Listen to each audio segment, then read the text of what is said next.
Gjëja më e shtrenjtë që posedon njeriu. Miq të dashur, të gjithë shejtanët dhe djajtu të buan në një vend që të vendosin t'ia vjedhin njeriu një gjë më të shtrenjtë që e posedon në vetveten e tij.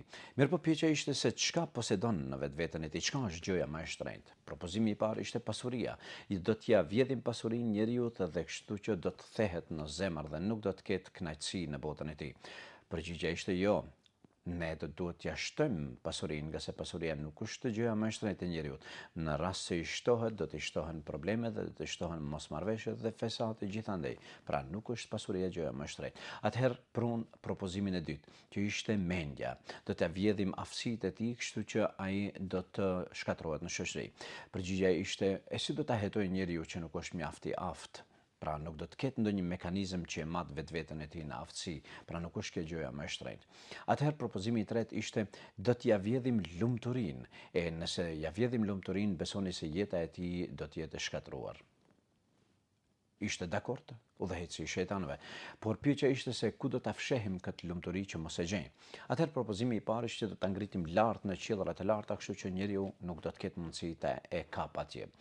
Jo, u përgjigj, nga se do të vi koha së shpejti kur ata do të krijojnë mjete të ndryshme dhe të ngjiten në qiellra të larta dhe do ta gjejnë kënaqësinë e tyre. Pra, jo në qiell.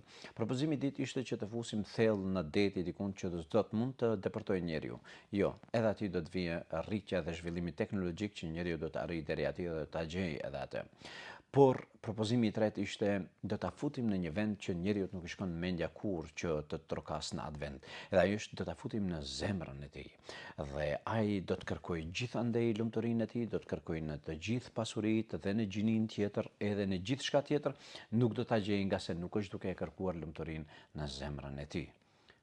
U dakorduan me këtë.